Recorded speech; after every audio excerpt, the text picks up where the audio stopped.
Director सिर्फ इसलिए कि मैं 3 मिनट लेट ऑफिस पहुंचता हूं, वह पूरी कंपनी के सामने इसी साल के मेरे 80,000 युआन के प्रोजेक्ट बोनस को कैंसिल कर देता है। जिस पर मैं उसे समझाता हूं कि कल रात कोर लूप होल को फिक्स करने के लिए मैं सुबह 4 बजे तक ओवर टाइम कर रहा था, लेकिन वह मुझे ही बहाने बनाने वाला इंसान बताने लगता है। यह सुनकर मेरा भी अब और बहस करने का मन नहीं करता और फिर मैं कंप्लीटली केयरलेस तरीके से जॉब करने लगता हूं, जिसका रिजल्ट ये होता है कि आधे महीने के अंदर ही पूरा सिस्टम हैकर्स के अटैक का शिकार हो जाता है।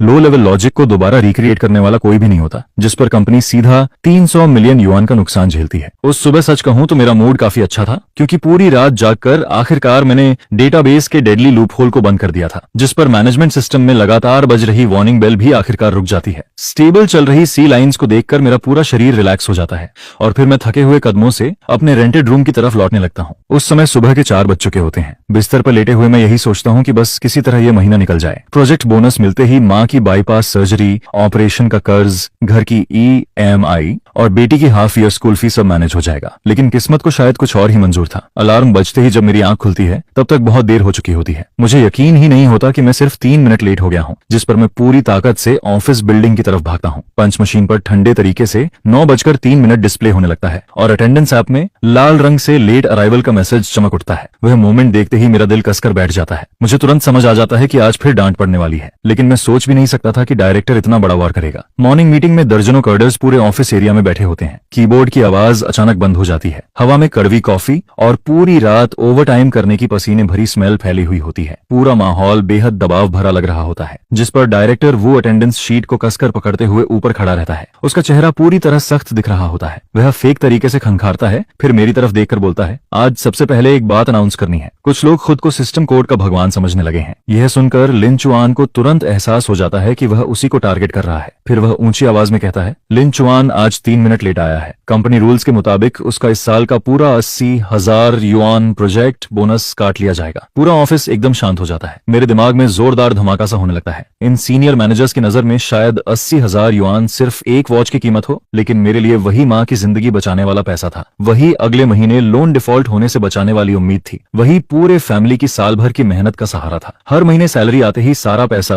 कर्ज में चला जाता था। मैं सिर्फ इसी बोनस के भरोसे सब खत्म करने का सपना देख रहा था। पीछे बैठे टेस्टिंग एम्प्लॉय ठंडी सांस लेते हुए कहता है, सिर्फ 3 मिनट लेट होने पर पूरा बोनस काट लिया, यह तो इंसान को मारने जैसा है। जिस पर दूसरा बोलता है, हम लोग 996 शेड्यूल में जानवरों की तरह काम करते हैं, सिर्फ इसी बोनस के लिए। लेकिन भीड़ में कुछ लोग ऐसे भी होते हैं जो हमेशा मैनेजमेंट की चमचागिरी करते रहते हैं। वह लोग मेरी हालत देखकर अंदर ही अंदर खुश हो रहे होते हैं। मेरा गला सूख जाता है, जैसे किसी ने कॉटन भर दिया हो। बड़ी मुश्किल से मैं गहरी सांस लेकर बोल पाता हूँ, डायरेक्टर वो कल रात को डेटाबेस मैलिशियस अटैक का शिकार हो गया था। पूरा आर्किटेक्चर क्रैश हो गया था। अकेले मैंने सुबह 4 बजे तक लूप होल फिक्स किया, बस थोड़ी देर आंख लगी और अलार्म मिस हो गया, इसलिए 3 मिनट लेट हो गया। सच कहूं तो अब तक मुझे पानी पीने का भी मौका नहीं मिला। पैरों में अभी भी क्रैम्प्स हो रहे हैं, लेकिन डायरेक्टर वो मुझे सीधा देखने तक की जरूरत नहीं समझता। वह टैबलेट पलटते हुए कोल्ड वॉइस में बोलता है, ओवर टाइम करना तुम्हारी लो एफिशिएंसी की वजह है और लेट आना रेड लाइन क्रॉस करना है। कंपनी रूल्स किसी कोडर की वजह से नहीं बदलेंगे। जिस पर मैं भी दबे गुस्से में बोलता हूं, अगर मैं पूरी रात जागकर बग फिक्स नहीं करता तो इस वक्त सर्वर कभी चालू नहीं हो पाता। आज पूरा प्लेटफॉर्म पैरालाइज हो जाता। यह सुनते ही वह फाइट बोर्ड पर जोर से हाथ मारता है। सामने बैठी इंटर्न लड़की डरकर कांप जाती है। फिर डायरेक्टर जोर से चिल्लाता है, लिन चुआन, तुम्हारा मतलब क्या है? गलती करके भी बहस कर रहे हो? तुम कोर टीम लीडर हो, तुम्हें एग्जाम्पल बनना चाहिए। अगर तुम खुद लेट आओगे तो मैं इस टीम को कैसे कंट्रोल करूंगा? क्या कंपनी रूल सिर्फ डेकोरेशन है? इतने लोगों के सामने इंसल्ट होने पर मेरा चेहरा आग की तरह जलने लगता है। मैंने सालों तक इस कंपनी के लिए सब कुछ झोंक दिया था, फिर भी वह आदमी सबके सामने मेरी बिल्कुल रिस्पेक्ट नहीं करता। जिस पर मैं गहरी सांस लेता हूँ और अचानक मुझे फील होता है कि दिल के अंदर कुछ टूट चुका है। फिर मैं सीधा डायरेक्टर की आंखों में देखकर धीरे धीरे बोलता हूँ, डायरेक्टर सही कह रहे हैं, रूल्स तो रूल्स होते हैं। अब मैं कंपनी का कोई भी रूल कभी नहीं तोड़ूंगा। इतना कहकर सबके सामने मैं अपनी पॉकेट से सर्वर सिक्योरिटी कार्ड निकालता हूँ। वह 24 घंटे कोर सर्वर एक्सेस वाला सिक्योरिटी की होता है। चटाक की आवाज के साथ मैं उसे मीटिंग टेबल पर फेंक देता हूँ। यह मेन सर्वर की सिक्योरिटी की है। कंपनी रूल्स के मुताबिक इसे हमेशा टीम लीडर के पास रहना चाहिए, लेकिन अगर मैं इस पोजीशन के लायक नहीं हूँ तो इसे कंपनी को वापस कर देता हूँ। यह देखकर डायरेक्टर कुछ सेकंड्स के लिए शॉक हो जाता है।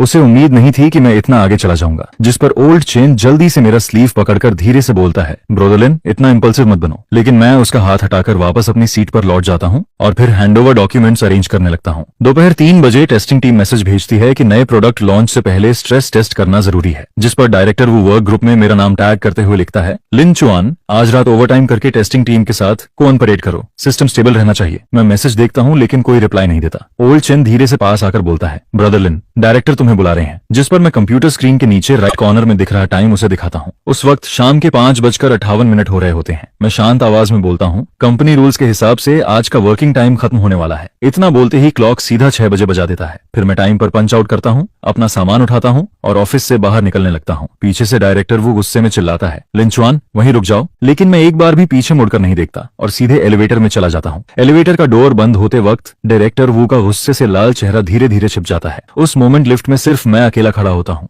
ठंडी दीवार से टिकते हुए अचानक मेरे मुंह से हंसी निकल जाती है। पूरे 5 साल बाद पहली बार टाइम पर ऑफिस छोड़ने का एहसास सच में बहुत शानदार लग रहा था। अगले दिन ऑफिस पहुंचते ही पूरे A&D डिपार्टमेंट का माहौल अजीब लग रहा होता है। ओल्ड चेन कॉफी लेकर मेरे पास आता है, फिर धीरे आवाज में बोलता है, ब्रदर लिन, कल रात नए प्रोडक्ट के low level source code check करते वक्त सिस्टम लगातार कॉन्फ्लिक्ट एरर दिखा रहा था। डायरेक्टर वू ने मुझे तुम्हें बुलाने भेजा है। लेकिन यह सुनकर भी मैं सिर उठाने की जरूरत तक महसूस नहीं करता।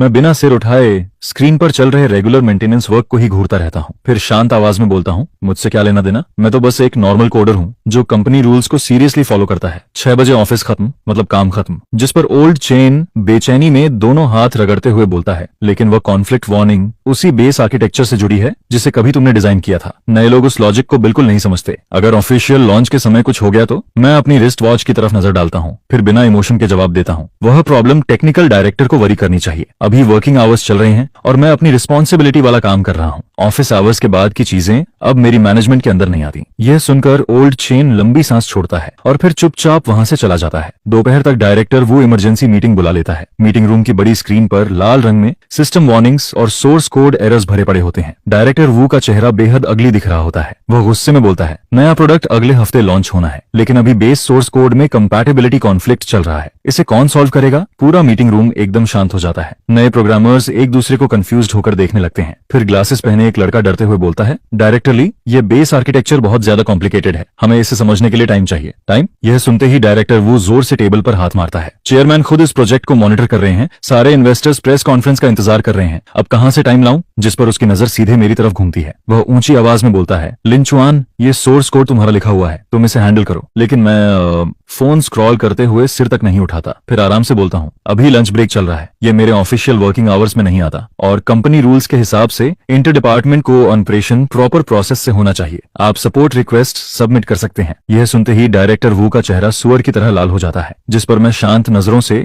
उसकी तरफ देखते हुए आगे बोलता हूँ, और मुझे याद है कंपनी हैंडबुक के आर्टिकल 38 में साफ लिखा है कि ओवर टाइम का पेमेंट या कंपेंसेटरी लीव मिलना चाहिए। तो आप डिसाइड कीजिए, आवरली पेमेंट देंगे या पहले मेरे 80,000 युआन बोनस वापस करेंगे। इतना सुनते ही मीटिंग रूम की हवा जैसे जम जाती है। डायरेक्टर वो काफी देर तक मुझे घूरता रहता है, फिर दांत पीसते हुए बोलता है, ठीक है, बहुत होशियार बन रहे हो। इसके बाद वह नए एम्प्लॉयज की तरफ मुड़कर बोलता है, तुम लोग आज रात ओवर टाइम करोगे, चाहे कुछ भी हो, यह इश्यू खत्म होना चाहिए। और अगर बिल्कुल भी सॉल्व नहीं हो रहा तो सिक्योरिटी ऑथेंटिकेशन लॉजिक को टेम्परेरी डिसेबल कर देना, बस प्रोडक्ट लॉन्च स्मूथली होना चाहिए। यह सुनते ही मेरा दिल कसकर बैठ जाता है। सिक्योरिटी ऑथेंटिकेशन बंद करना, यह तो ऐसा था जैसे फायरवॉल का दरवाजा पूरी तरह खोल देना। कोई भी नॉर्मल हैकर आसानी से अंदर घुस सकता था। जिस पर ओल्ड चेन भी घबराकर बोलता है, डायरेक्टर वू, यह रूल्स के खिलाफ है। Security authentication low level defence का कोर पार्ट है। लेकिन डायरेक्टर वू उसे बीच में ही काट देता है। डिसीजन मैंने लिया है, पहले प्रोडक्ट लॉन्च होगा, बाकी बातें बाद में देखेंगे। शाम के ठीक 6 बजे मैं कार्ड स्वाइप करके ऑफिस से निकलने लगता हूँ। A&D डिपार्टमेंट से गुजरते वक्त नए लोग अभी भी कोड को घूरते हुए सिर पकड़कर बैठे होते हैं। स्क्रीन पर रेड वार्निंग्स लगातार ब्लिंक कर रही होती हैं। उनमें से एक एम्प्लॉय कोड टाइप कर रहा होता है। वह डायरेक्टर वू का ऑर्डर फॉलो करते हुए सिक्योरिटी ऑथेंटिकेशन मॉड्यूल को डिसेबल करने वाला कमांड रन करने की तैयारी कर रहा होता है। मैं कुछ सेकंड्स तक उस कोड को चुपचाप देखता रहता हूँ। वह डिफेंस सिस्टम बनाने में मैंने पूरे 3 महीने लगाए थे और अब एक ऐसा न्यू कमर जिसे कंपनी ज्वाइन किए आधा साल भी नहीं हुआ, अजीब कमांड से उसे डिस्ट्रॉय करने जा रहा था। जिस पर ओल्ड चेन पीछे से दौड़कर आता है और धीरे से पूछता है, ब्रोदर लिन, क्या तुम सच में सब इग्नोर कर दोगे? अगर कुछ बड़ा हो गया तो? मैं बैकपैक कंधे पर डालते हुए कोल्ड आवाज में बोलता हूँ, अगर कुछ होगा तो वह डायरेक्टर वो के डिसीजन की वजह से होगा। मैं तो बस एक नॉर्मल कोडर हूँ जिसे हमेशा प्रोजेक्ट बोनस काटने की आदत है। मेरे पास अथॉरिटी क्रॉस करने की हिम्मत नहीं है।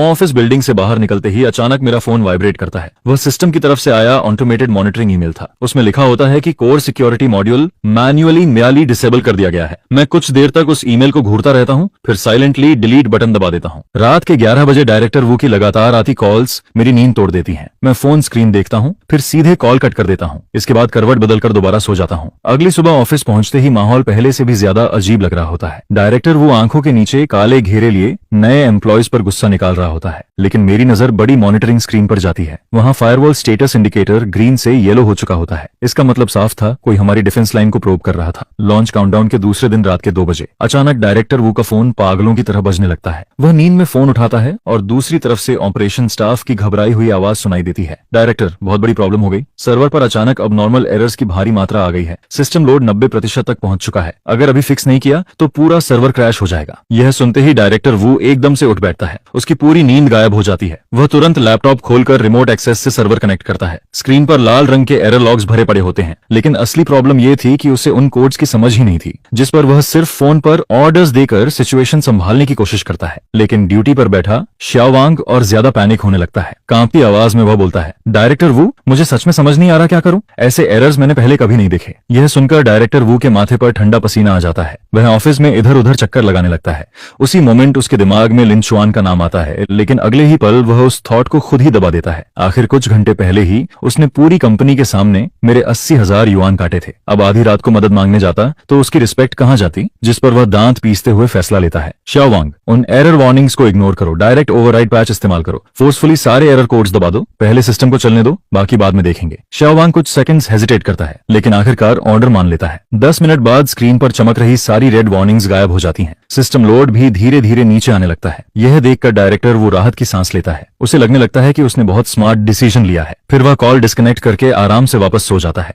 अगली सुबह ठीक 9 बजे मैं हमेशा की तरह कार्ड स्वाइप करके ऑफिस पहुंचता हूं, लेकिन सीट पर बैठते ही मुझे एटमॉस्फेयर कुछ अलग महसूस होता है। ओल्ड चेन का चेहरा पूरी तरह सफेद पड़ चुका होता है। वह मॉनिटरिंग पैनल को घूर रहा होता है और उसकी उंगलियां कांप रही होती हैं। मैं पास जाकर स्क्रीन पर नजर डालता हूं और मेरा दिल तुरंत बैठ जाता है। फायरवॉल का कोर ऑथेंटिकेशन मॉड्यूल अब नॉर्मल स्टेटस दिखा रहा होता है। सिक्योरिटी लॉग्स में एक हिडन डेटा ब्रीच दिखाई दे रहा था। इसका मतलब साफ था, कोई इंसान या प्रोग्राम नॉर्मल ऑथेंटिकेशन प्रोसेस को बायपास करके अंदर घुस चुका था, जिस पर मैं तुरंत पिछली रात के सिस्टम लॉग्स खोलता हूं। लेकिन जितना ज्यादा देखता हूं उतना ही शॉक होता जाता हूं। रात 2:40 बजे शाओवांग ने डायरेक्टर वू के रिमोट ऑर्डर्स पर फोर्स ओवरराइड मेथड इस्तेमाल करके सारे एरर कोड सप्रेस कर दिए थे। लेकिन असल में वह वार्निंग्स सिक्योरिटी मॉड्यूल की इंट्रूजन अलर्ट्स थी। अब सारे अलर्ट्स दब चुके थे, लेकिन उससे भी खतरनाक बात यह थी कि फायरवॉल के अंदर एक इनविजिबल लूप होल पूरी तरह खुल चुका था। यह लूप होल भले ही ज्यादा बड़ा नहीं था, लेकिन इतना जरूर था कि कोई एक्सपीरियंस्ड हैकर चुपचाप अंदर घुसकर सिस्टम में बैकडोर कोड इंस्टॉल कर सकता था। जिस पर ओल्ड चेन धीरे से मेरे पास आकर पूछता है, लिन चुआन, क्या हमें यह बात ऊपर रिपोर्ट करनी चाहिए? मैं दूर कॉफी बना रहे डायरेक्टर वू की तरफ देखता हूँ, फिर दीवार पर चिपके कंपनी मैनेजमेंट रूल्स की तरफ नजर घुमाता हूँ। वहाँ साफ लिखा होता है कि हायर मैनेजमेंट को बाईपास करके रिपोर्ट करने वाले इंसान को मैनेजमेंट ऑर्डर डिस्टर्ब करने वाला माना जाएगा और उसके खिलाफ स्ट्रिक्ट एक्शन लिया जाएगा। जिस पर मैं सिर हिलाते हुए बोलता हूँ, कंपनी के रूल्स हैं, हमें फॉलो करने चाहिए, और वैसे भी डायरेक्टर वो टेक्निकल हेड हैं, उन्हें हमसे ज्यादा समझ होगी। ओल्ड चेन कुछ बोलने की कोशिश करता है, लेकिन आखिर में चुप हो जाता है। इतने में डायरेक्टर वो कॉफी कप लेकर हमारे पास आता है। हमें मॉनिटरिंग पैनल घूरते देखकर वह सार्कास्टिक स्माइल के साथ बोलता है, तुम लोग भी बेवजह टेंशन लेते रहते हो। कल रात की प्रॉब्लम मैं ऑलरेडी सॉल्व कर चुका हूँ। अब आराम से लॉन्च प्रिपरेशन करो, हर वक्त घोस्ट्स मत ढूंढते फिरो। मैं हल्का सा सिर हिलाता हूँ और क्वाइटली सिस्टम लॉग्स वाली विंडो बंद कर देता हूँ। शाम के ठीक 6 बजे मैं टाइम पर ऑफिस छोड़ देता हूँ। कंपनी बिल्डिंग से बाहर निकलते वक्त होराइजन पर फैला सनसेट खून की तरह लाल दिख रहा होता है। मैं फोन निकालकर माँ का आया मैसेज देखता हूँ। उसमें लिखा होता है कि डॉक्टर ने अगले हफ्ते हॉस्पिटल एडमिट होने को कहा है। सर्जरी की प्रिपरेशन करनी होगी,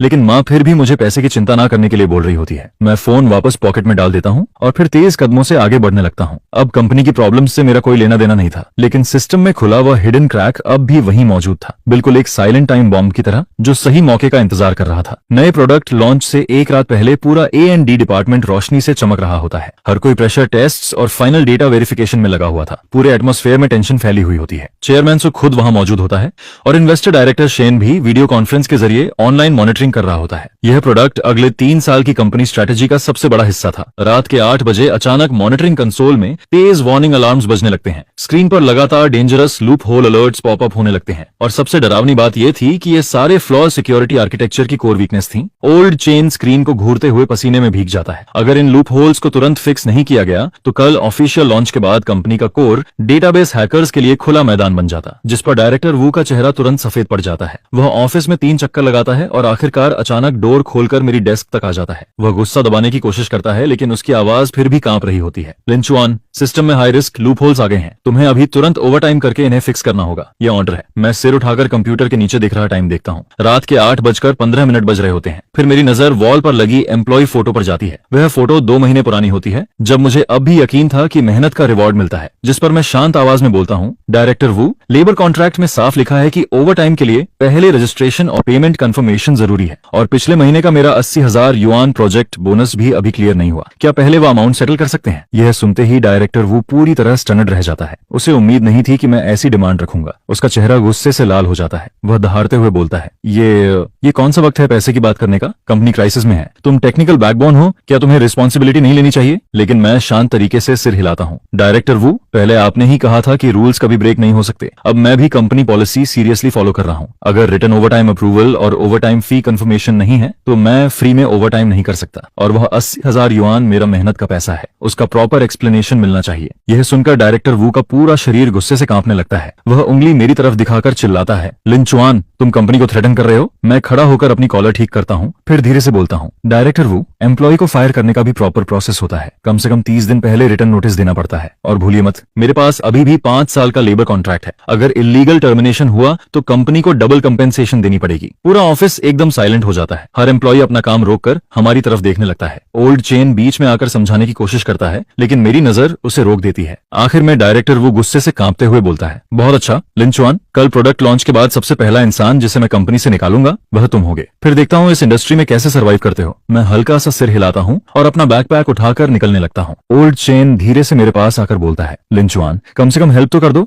अगर सच में कुछ हो गया तो हम सब खत्म हो जाएंगे। मैं कुछ सेकंड्स रुकता हूँ, मॉनिटरिंग स्क्रीन पर चमकती लाल वार्निंग्स को देखता हूँ, फिर डायरेक्टर वू के पीले पड़ चुके चेहरे की तरफ नजर डालता हूँ, जिस पर मैं कोल्ड आवाज में बोलता हूँ, ब्रोदर चेन, मैं तो बस एक छोटा कोडर हूँ, कंपनी रूल्स वायलेट करने की हिम्मत नहीं कर सकता। इतना कहकर मैं बिना पीछे देखे सीधे एलिवेटर की तरफ चला जाता हूँ। पीछे से डायरेक्टर वू की चीजें तोड़ने की आवाजें और चेयरमैन सू की गुस्से भरी दहाड़ सुनाई देती रहती है। एलिवेटर डोर धीरे धीरे बंद हो जाता है। मैं ठंडी दीवार से टिककर आंखें बंद कर लेता हूँ। तभी फोन वाइब्रेट करता है। वह हॉस्पिटल की तरफ से आया पेमेंट रिमाइंडर था। माँ की सर्जरी डिपॉजिट में अभी भी 50,000 युआन कम थे। कंपनी बिल्डिंग से बाहर निकलते ही ठंडी हवा चेहरे से टकराती है। शुरुआती ऑटम की चिली फीलिंग पूरे शरीर में फैल जाती है। मैं ऊपर देखता हूँ। बिल्डिंग की टॉप फ्लोर पर अब भी लाइट्स जल रही होती हैं। वहाँ एक ऐसी इमरजेंसी फायर फाइट चल रही थी जिसमें अब मेरी कोई मौजूदगी नहीं थी। और कल वही दिन था जब मिरेकल देखने को मिलने वाला था। प्रेस कॉन्फ्रेंस का वेन्यू बेहद शानदार तरीके से सजाया गया था। 5 स्टार होटल का बैंक्वेट हॉल रिपोर्टर्स और बिजनेस जायंट से भरा हुआ था। पूरी वॉल पर वॉल पर जायंट एलईडी स्क्रीन लगी हुई थी जिस पर कंपनी लोगो चमक रहा होता है। चेयरमैन सू एक्सपेंसिव सूट पहनकर स्टेज के बीचों बीच खड़ा था और बड़े कॉन्फिडेंस से पूरे 1 साल में बने सोशल कॉमर्स प्लेटफॉर्म का इंट्रोडक्शन दे रहा था। नीचे फ्रंट रो में बैठे इन्वेस्टर डायरेक्टर शेन संतुष्टि से सिर हिला रहे होते हैं। उन्होंने इस प्रोजेक्ट में पूरे 200 मिलियन इन्वेस्ट किए थे। अब उन्हें बस लॉन्च के बाद यूजर्स एक्सप्लोजन और कंपनी वैल्यूएशन डबल होने का इंतजार था। ठीक सुबह 10 बजे चेयरमैन सू सिंबॉलिक लॉन्च बटन दबाता है। स्क्रीन पर यूजर रजिस्ट्रेशन तेजी से बढ़ने लगते हैं। हर सेकंड सैकड़ों नए यूजर्स प्लेटफॉर्म में एंटर कर रहे होते हैं। पूरा हॉल तालियों से गूंज उठता है। लेकिन बैकस्टेज टेक्निकल एरिया में खड़ा डायरेक्टर वो मॉनिटरिंग पैनल को घूर रहा होता है। उसके माथे पर लगातार पसीना निकल रहा था। कल रात उसने 2 आउटसोर्स्ड टेक्निकल टीम्स को इमरजेंसी में बुलाया था। वे पूरी रात जागकर बग्स पैच कर रहे थे। हालांकि सारे डेंजरस लूप होल्स पूरी तरह फिक्स नहीं हुए थे, लेकिन कम से कम सबसे ऑब्वियस क्रैक्स को टेम्पररी कवर जरूर कर दिया गया था। वो खुद को दिलासा देता है कि शायद वो इस प्रेस कॉन्फ्रेंस के कुछ घंटों को किसी तरह झेल लेगा। 10:15 पर रजिस्टर्ड यूजर्स की संख्या 1 लाख के पार चली जाती है, जिस पर मीडिया के फ्लैश लाइट्स लगातार चमकने लगती हैं। चेयरमैन तो चेहरे पर बड़ी सी स्माइल लेकर इंटरव्यू देना शुरू करता है। फिर 10:23 पर अचानक सर्वर ट्रैफिक में कुछ अजीब बदलाव दिखने लगता है। मॉनिटरिंग बोर्ड पर डेटा ग्राफ्स किसी हार्ट बीट मॉनिटर की तरह पागलों की तरह ऊपर नीचे होने लगते हैं। यह देखकर ओल्ड चेन का चेहरा तुरंत बदल जाता है, जिस पर वो गंभीर आवाज में कहता है, कुछ गड़बड़ है। यह ट्रैफिक पैटर्न नॉर्मल यूजर्स जैसा बिल्कुल नहीं लग रहा। जिस पर डायरेक्टर इनको थोड़ा पास आकर धीरे से कहता है, शायद किसी एरिया के यूजर्स एक साथ लॉग इन कर रहे होंगे। चिंता की बात नहीं है। लेकिन 10:25 पर फर्स्ट फायरवॉल लेयर की वार्निंग लाइट्स ब्लिंक करना शुरू कर देती हैं, जिसके तुरंत बाद सेकंड लेयर भी वार्निंग देने लगती है और फिर थर्ड लेयर डोमिनो कार्ड्स की तरह एक के बाद एक कोलैप्स होने लगती है। यह देखकर ओल्ड चेन के हाथ कांपने लगते हैं। उसे समझ आ जाता है कि यह कोई नॉर्मल ट्रैफिक स्पाइक नहीं बल्कि एक ऑर्गेनाइज्ड हैकर अटैक है। फिर 10:27 पर हॉल का जायंट स्क्रीन अचानक काला पड़ जाता है, जिस पर पूरा हॉल शोर से भर जाता है। चेयरमैन तो की स्माइल उसके चेहरे पर ही जम जाती है, जबकि टेक्निकल स्टाफ पागलों की तरह कीबोर्ड्स पर टाइपिंग करते हुए सिस्टम रिस्टोर करने की कोशिश करने लगते हैं। लेकिन जैसे ही स्क्रीन दोबारा ऑन होता है, सिचुएशन पूरी तरह कंट्रोल से बाहर जा चुकी होती है। पूरे स्क्रीन पर एक स्कल एनिमेशन दिखाई देने लगता है, जिसके नीचे ब्लड रेड फॉन्ट में धीरे धीरे इंग्लिश वर्ड्स उभरते हैं। You came name to think you one guys. ये देखते ही पूरा हॉल केओस में बदल जाता है। रिपोर्टर्स अपने फोन्स निकालकर लगातार फोटोज लेने लगते हैं। वहीं इन्वेस्टर्स के डायरेक्टर शेन का चेहरा पूरी तरह सफेद पड़ जाता है, जिस पर चेयरमैन तो गुस्से में बैक स्टेज की तरफ दौड़ते हुए डायरेक्टर इनगो पर चिल्लाता है, ये सब क्या हो रहा है। डायरेक्टर इनगो पूरा कांपते हुए टूटे फूटे शब्दों में कहता है, मुझे नहीं पता, शायद हैकर्स ने अटैक किया है, हम अभी इसे हैंडल कर लेंगे। लेकिन तब तक बहुत देर हो चुकी होती है। Hacker codename GY underground hacker forums की दुनिया का एक लेजेंड माना जाता है, जिसने काफी समय पहले से इस प्लेटफॉर्म को टारगेट कर रखा था। वह अनपैच्ड सिक्योरिटी लूप होल्स का फायदा उठाकर पिछले कई दिनों से सिस्टम के अंदर छिपा बैठा था, और आज प्रेस कॉन्फ्रेंस के दौरान बढ़ा हुआ ट्रैफिक उसके लिए परफेक्ट मौका बन जाता है। 10:30 पर जीवाई अपना पहले से प्लान्ड DDoS अटैक शुरू कर देता है,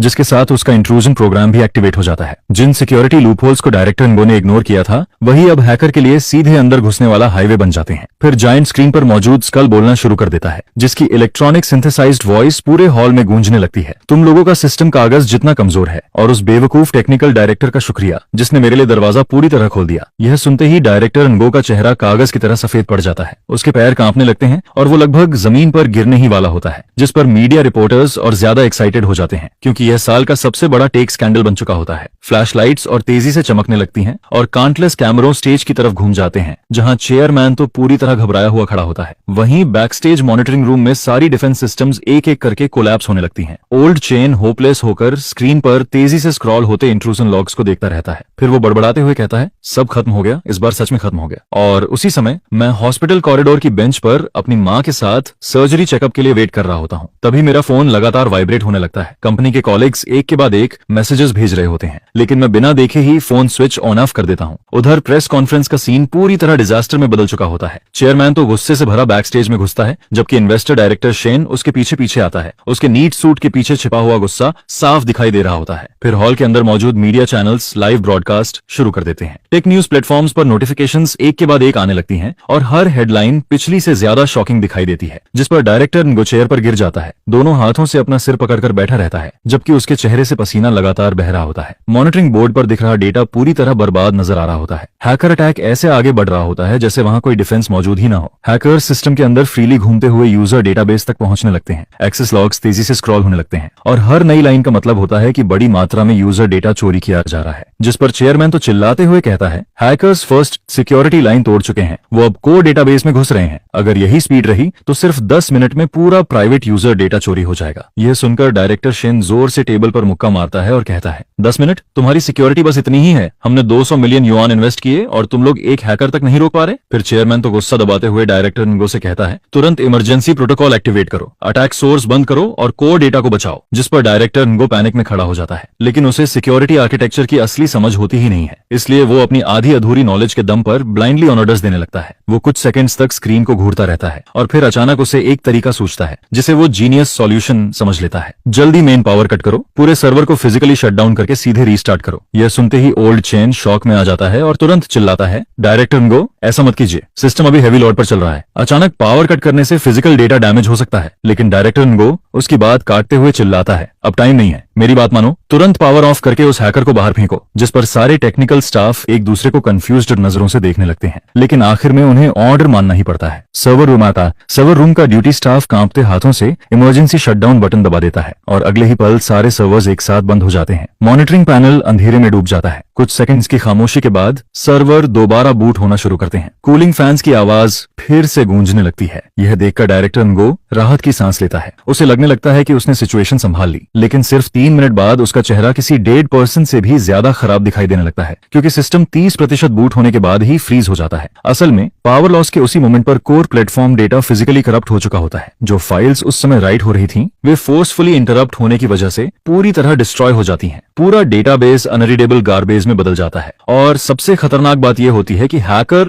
बाहर निकला ही नहीं था। वो पहले से ही सिस्टम के अंदर कई हिडन बैकडर्स इंस्टॉल कर चुका होता है, इसलिए रीस्टार्ट उसके लिए सिर्फ मामूली डिस्टर्बेंस बनकर रह जाता है। जैसे ही सर्वर्स दोबारा स्टार्ट होते हैं, उसका अटैक प्रोग्राम ऑटोमेटिकली एक्टिवेट हो जाता है और वो फिर से डेटा डिस्ट्रॉय करना शुरू कर देता है। ओल्ड चेन कांपती आवाज में एरर लॉग्स को देखते हुए कहता है, सब खत्म हो गया, प्लेटफॉर्म डेटा करप्ट हो चुका है, सिस्टम अब कभी प्रॉपर्ली बूट नहीं होगा और हैकर अभी भी अंदर मौजूद है, अब वो जो चाहे कर सकता है। यह सुनते ही चेयरमैन तो का चेहरा हरे से सफेद पड़ जाता है। वो डायरेक्टर इनगो को घूरते हुए कहता है, तुमने आखिर किया क्या है? जिस पर डायरेक्टर इनगो के होंठ कांपने लगते हैं। उसके मुंह से एक शब्द तक नहीं निकलता। कोल्ड स्वेट उसकी पूरी शर्ट भिगो देता है। फिर डायरेक्टर शेन तुरंत अपना फोन निकालता है और दूसरी तरफ चिल्लाते हुए कहता है, तुरंत लीगल टीम से कांटेक्ट करो, कॉन्ट्रैक्ट वायलेशन रिस्पॉन्सिबिलिटी प्रोसेस अभी शुरू करो। और ठीक उसी पल जायंट स्क्रीन पर वो स्कल इमेज एक बार फिर से दिखाई देने लगता है। जीवाई की इलेक्ट्रॉनिक सिंथेसाइज्ड वॉइस मजाक उड़ाते हुए पूरे हॉल में गूंजने लगती है, तुम लोगों के कोऑपरेशन के लिए धन्यवाद। फोर्स शटडाउन की वजह से फायरवॉल पूरी तरह कोलैप्स हो चुका है। अब चलो कुछ इंटरेस्टिंग बातें करते हैं। यह सुनते ही हॉल में मौजूद मीडिया पूरी तरह पागल हो जाती है। काउंटलेस कैमरों सीधे जायंट स्क्रीन की तरफ घूम जाते हैं। यह प्रेस कॉन्फ्रेंस अब प्रोडक्ट लॉन्च नहीं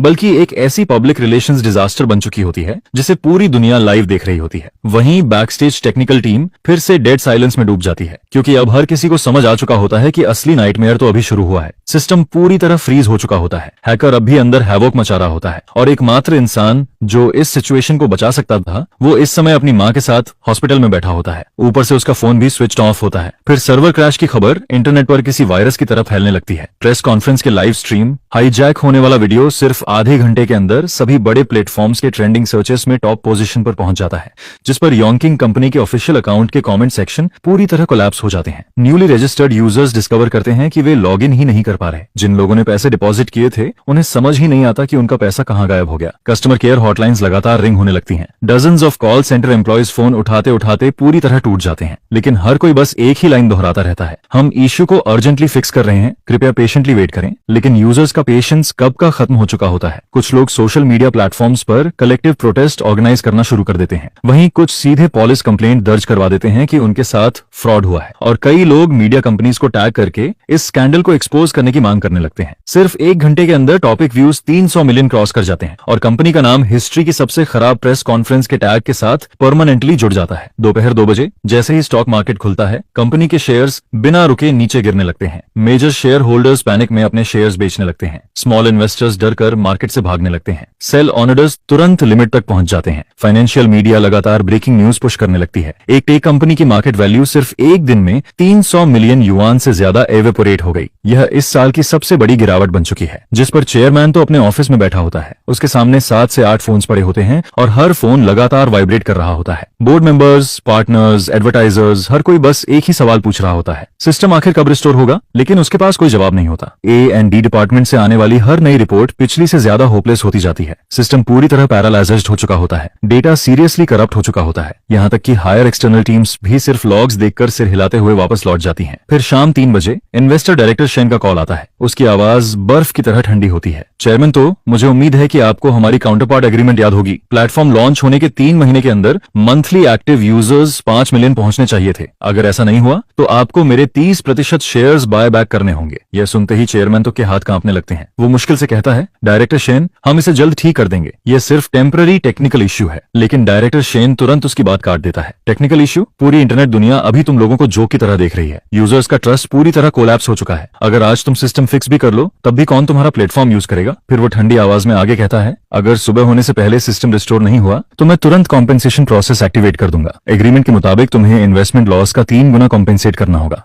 यानी पूरे 600 मिलियन युआन। इतना कहकर कॉल डिस्कनेक्ट हो जाता है और ऑफिस में डेड साइलेंस छा जाता है। 600 मिलियन युआन, कंपनी अकाउंट में इतना पैसा तो छोड़ो, पूरी कंपनी बेच देने के बाद भी ये अमाउंट पूरा नहीं हो सकता था। जिस पर चेयरमैन तो अचानक ऑफिस से बाहर निकलता है और सीधे A&D डिपार्टमेंट की तरफ दौड़ जाता है। वहां डायरेक्टर एनगो गुस्से में टेक्निकल स्टाफ पर चिल्ला रहा होता है, लेकिन सारे एम्प्लॉयज सिर झुकाकर खामोश खड़े रहते हैं। पूरे ऑफिस का एटमॉस्फेयर इतना हैवी होता है कि कोई जोर से सांस लेने की हिम्मत तक नहीं करता। फिर चेयरमैन तो सीधे डायरेक्टर एनगो की कॉलर पकड़ लेता है और गुस्से में पूछता है, मुझे बताओ, ये आखिर कब तक ठीक होगा? डायरेक्टर एनगो का चेहरा पूरी तरह सफेद पड़ जाता है। वो कांपती आवाज में कहता है, चेयरमैन, तो मैंने 3 एक्सटर्नल सिक्योरिटी कंपनी से कांटेक्ट किया है, लेकिन सिस्टम लॉग्स देखने के बाद सबने कहा कि प्लेटफॉर्म आर्किटेक्चर बहुत ज्यादा कॉम्प्लेक्स है। इसे शॉर्ट टाइम में रिपेयर करना प्रैक्टिकली इम्पॉसिबल है। ये सुनते ही चेयरमैन तो उसके कॉलर को छोड़ देता है। उसका पूरा शरीर ऐसे लग रहा होता है जैसे सारी ताकत निकल चुकी हो। फिर वो अचानक किसी बात को याद करता है, लिनशुआन कहाँ है? लिनशुआन को बुलाओ, वही इसे फिक्स करेगा। लेकिन यह सुनते ही पूरा ऑफिस साइलेंस में डूब जाता है, जिस पर ओल्ड चेन धीरे से कहता है, लिनशुआन ने आज लीव ली थी। वो अपने फैमिली मेंबर कन हॉस्पिटल लेकर गया है और उसका फोन भी स्विच ऑफ है। यह सुनकर चेयरमैन तो अचानक फ्रीज हो जाता है।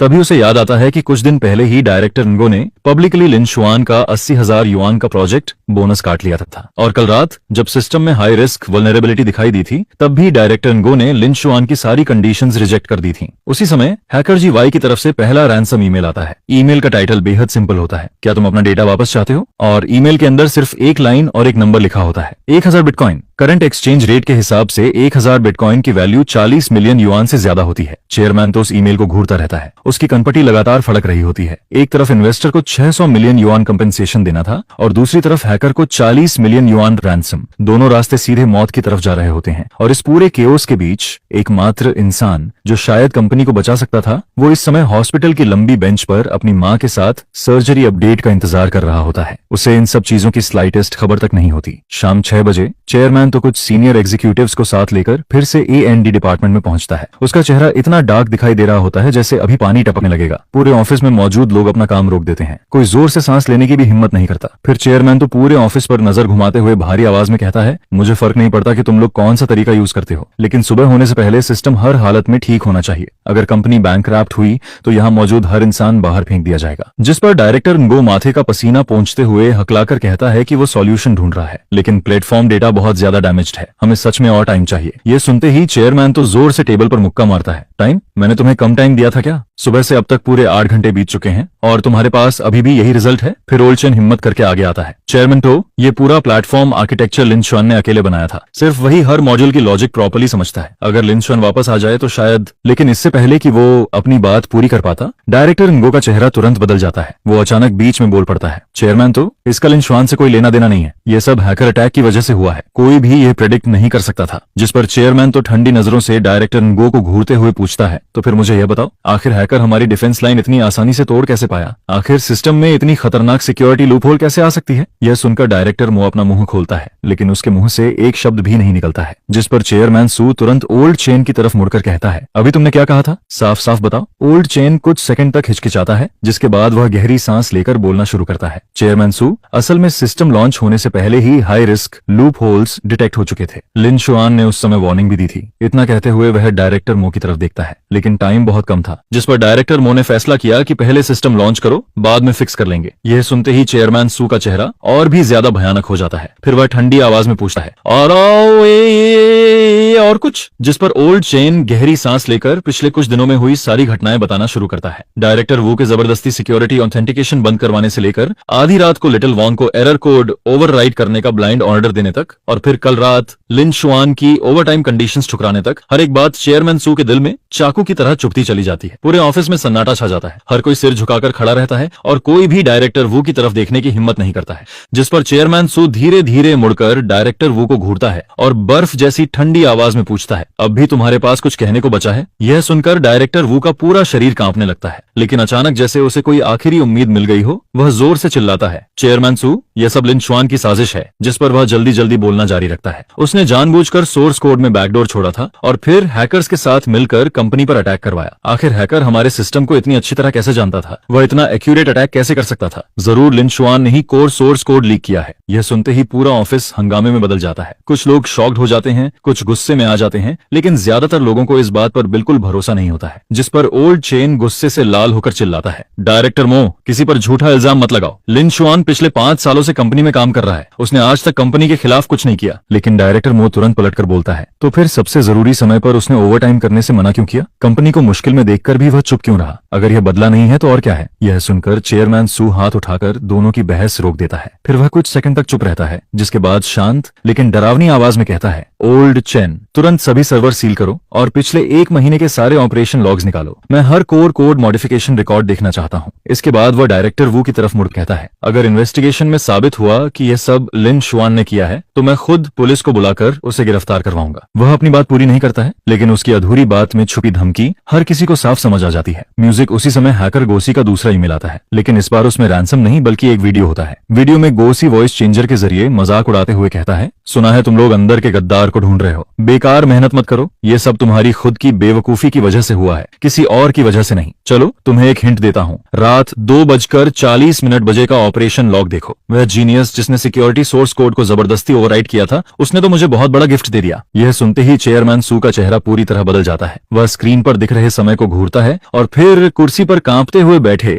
डायरेक्टर वू की तरफ देखता है। अब सारे सवालों के जवाब मिल चुके थे। रात 11 बजे के बाद भी रिलीज डिपार्टमेंट की लाइट्स जल रही होती हैं। अगली सुबह old chain 2 technical backbone employees को लेकर पूरे 4 घंटे तक सिस्टम के सारे ऑपरेशन लॉग्स निकालता है और उन्हें टाइमलाइन के हिसाब से एक डिटेल्ड रिपोर्ट में अरेंज करता है, जिस पर चेयरमैन सू मीटिंग रूम में बैठा होता है। उसके सामने प्रोजेक्टर पर काउंटलेस लॉग्स दिखाई दे रहे होते हैं। वहीं दूसरी तरफ डायरेक्टर मो कमरे के कोने में खड़ा कांप रहा होता है। उसका चेहरा पूरी तरह सफेद पड़ चुका होता है और उसके पैर लगातार कांप रहे होते हैं। इसके बाद ओल्ड चेन पहला डॉक्यूमेंट खोलता है। उसकी आवाज शांत होती है, लेकिन हर शब्द हथौड़े की तरह डायरेक्टर वू के दिल पर वार करता जाता है। यह लॉन्च से 3 दिन पहले का लॉग है। उस समय सिस्टम ने प्लेटफॉर्म मॉड्यूल्स में कॉन्फ्लिक्ट डिटेक्ट किया था, जिस पर लिन शुआन ने ऑफिस से निकलने से पहले एक रिस्क वार्निंग रिपोर्ट सबमिट की थी। प्रोजेक्टर पर तुरंत लिन शुआन की रिपोर्ट दिखाई देती है। टाइम स्टैम्प साफ दिखा रहा होता है, शाम के 5:55 बजे, यानी ऑफिस ऑफ होने से सिर्फ 5 मिनट पहले। रिपोर्ट में रेड कलर से मार्क किए गए सारे रिस्क पॉइंट्स इस बार हुए हैकर अटैक के ब्रेक थ्रू पॉइंट से पूरी तरह मैच कर रहे होते हैं। यह देखकर चेयरमैन सू स्क्रीन को घूरता रह जाता है और उसकी कनपटी की नसें फड़कने लगती हैं, जिस पर ओल्ड चेन आगे बोलता है। लेकिन अगले दिन मीटिंग में डायरेक्टर मो ने इस रिपोर्ट को रिजेक्ट कर दिया था। उसका कहना था कि लॉन्च प्रोग्रेस पर असर नहीं पड़ना चाहिए। इसके तुरंत बाद उसने सिक्योरिटी ऑथेंटिकेशन मॉड्यूल्स का एक हिस्सा बंद करने का ऑर्डर दिया और सिस्टम मेंटेनेंस का काम लिटिल वॉन्ग को सौंप दिया, जो अभी नया था और उसके पास एक्सपीरियंस भी नहीं था। इसके बाद प्रोजेक्टर पर डायरेक्टर मो द्वारा भेजा गया वर्क इंस्ट्रक्शन ईमेल दिखाई देता है। सारे इंस्ट्रक्शन साफ साफ लिखे हुए होते हैं,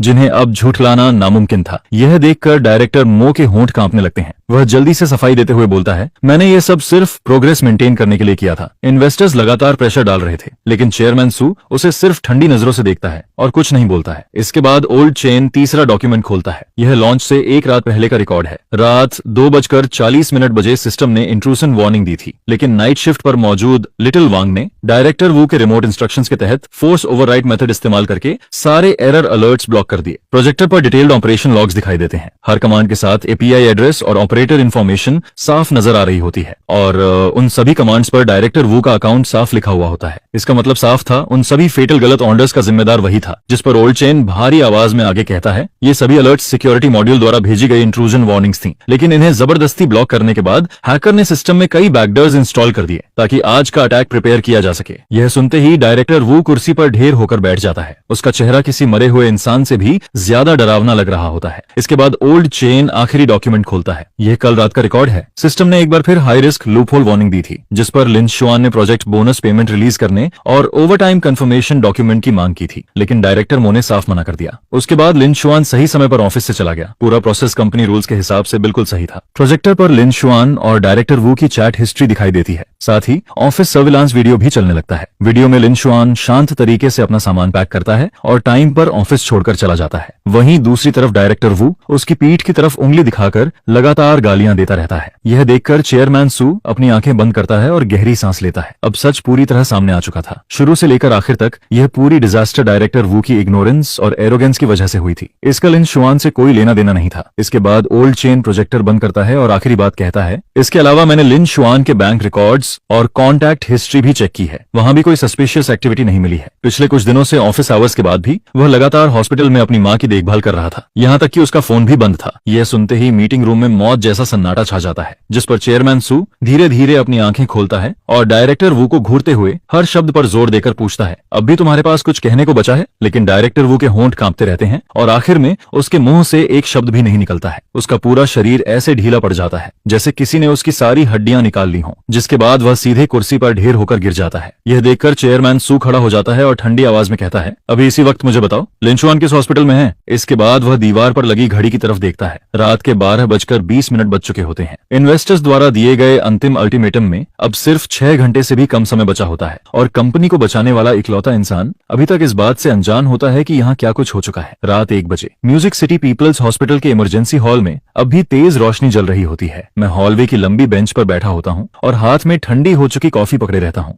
मां सर्जरी से पहले वाला आखिरी चेकअप अभी अभी खत्म हुआ था। नर्स ने बताया था कि सुबह होते ही उन्हें ऑपरेशन रूम में ले जाया जाएगा। साथ ही उसने मुझे याद दिलाया कि बाकी बचे 50,000 युआन डिपॉजिट जल्द से जल्द जमा करवाने होंगे, जिस पर मैं अपने बैंकिंग ऐप का बैलेंस चेक करता हूँ। उसमें सिर्फ 38,000 युआन पड़े होते हैं। ये पिछले 5 सालों में मेरी पूरी लाइफ सेविंग्स होती है, लेकिन अब भी 12,000 युआन कम पड़ रहे होते हैं और मुझे समझ नहीं आता कि आखिर अब किससे पैसे उधार मांगूं। मैं अभी इसी सोच में डूबा होता हूँ, तभी हॉलवे के आखिर से अचानक लोगों का एक ग्रुप तेजी से अंदर आता है। सबसे आगे चेयरमैन सू होता है, उसके पीछे कई सीनियर एग्जीक्यूटिव्स चलते आ रहे होते हैं और सबसे पीछे डायरेक्टर वो पसीने में भीगा हुआ नजर आता है। उनकी अचानक एंट्री से शांत पड़ा इमरजेंसी हॉल तुरंत हलचल से भर जाता है। कई नर्सें हैरानी से सिर उठाकर उनकी तरफ देखने लगती हैं, जिस पर चेयरमैन सू सीधे मेरे सामने आकर रुकता है। उसकी आवाज में पहले कभी न सुनी गई नरमी होती है। लिन शुआन, आखिरकार हम तुम्हें ढूंढ ही लेते हैं। मैं कुछ पल के लिए स्टंट रह जाता हूँ और फिर इंस्टिंक्टिवली खड़ा हो जाता हूँ। चेयरमैन सू कंपनी का फाउंडर होता है। वह इतना बड़ा इंसान होता है कि आम एम्प्लॉयज तो छोड़ो, डिपार्टमेंट डायरेक्टर्स तक उससे मिल नहीं पाते हैं। लेकिन इस वक्त वही आदमी खुद रात के 1 बजे हॉस्पिटल में मुझे ढूंढते हुए आया होता है,